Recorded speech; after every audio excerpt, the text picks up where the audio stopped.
The world's so enamored with the neuroses invented by itself. Should we define it? Self. An invention of the brain.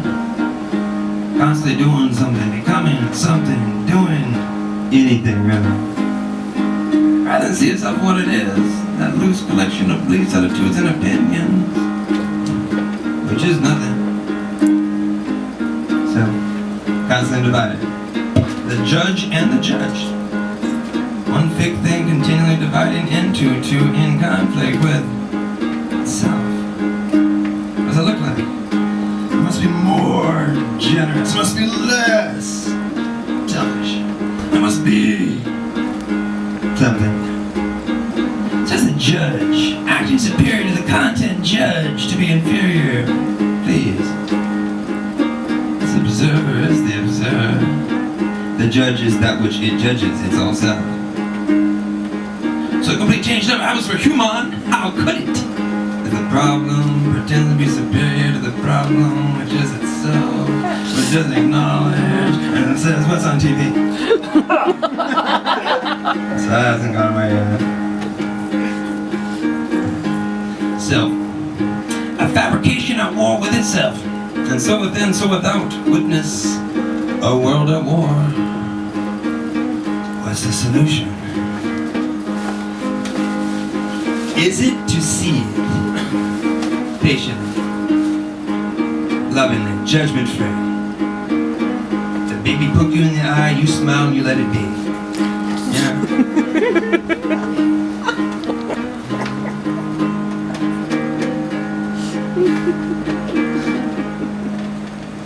I'm looking at the death of duality, the theme sequence numbers.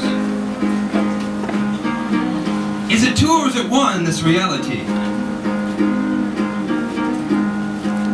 Let's look at the death of duality. And this vision is the extinction of that convention, that common belief system. Well, there's only two things in this world, me and not me.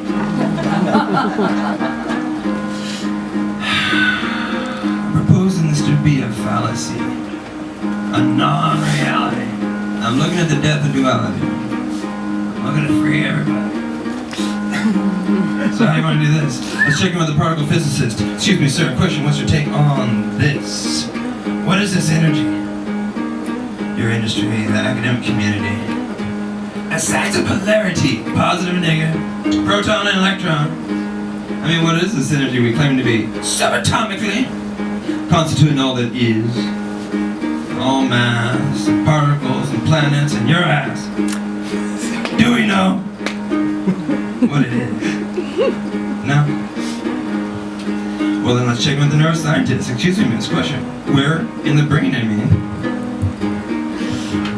is the observer in consciousness? Not the self, not the ego, not this petty me. You know, that collection of beliefs, attitudes, and opinions I've been talking about that we all carry and add to lovingly and try to distance ourselves from parts of desperately daily. I mean, that may just be memory. The brain's invention, in-house story, a neural network fiction. My question, where in the brain, I mean, is this thing that takes this unified view of these five or more senses and all that memory and all that we do? Where is that thing that sees judgment-free? Simply, I mean, where is that purity that is attention? Let's hang a word on it, perception. The word is not the thing that describes that thing that is there. The beauty of a sunrise, where thought is known. Is that function in a lobe? A gland? Does the observer camp out in the hippocampus? Okay, do we know? No? Alright, check it out. What if this observer consciousness is not the mechanical feature of the brain functioning whatsoever? What is this? Observer consciousness. And remember this, choiceless, opinionless. Easier to say than do. What if this was more or less a energy field, capable of receiving those electrochemical thought events of the brain. And what if that energy field is you?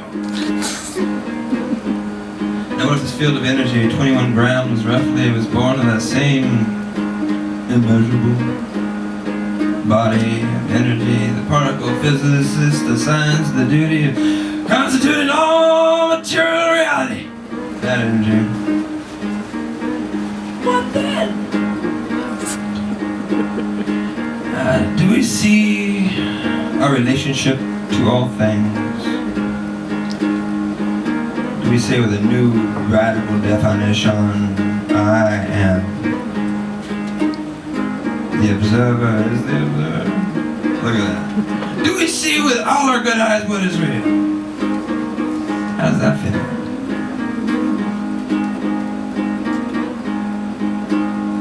Maybe the question's not who are we or what are we, but where are we? And are we lost in thought? I mean, just looking at it psychologically, what is it? Something present? Something that observes? So where am I? Lost in the content? In the thoughts that observe? Keep looking. That which pretends to be the observer in consciousness pretends to be an observer. Let's look at it as wily, as ruthless. It is thought. That's not just observing, this is judging. Changing costumes a moment later, be rationalizing, defending itself from attack, essentially itself. It's a wild thing, thought, freaking out in his cage, finding its own heart, and gently cooing itself to sleep, stroking its pleasurable parts. We'll call that memory. See it? As you see it with no judgment. That's you! See? And that's love. And you are free. In a way that may be the only freedom available to humanity, and the only freedom you'll ever need.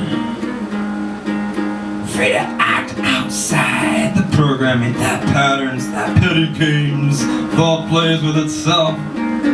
Pretending to be you, playing at observing as you watch it, lost in thought. You see it? Yeah? You are found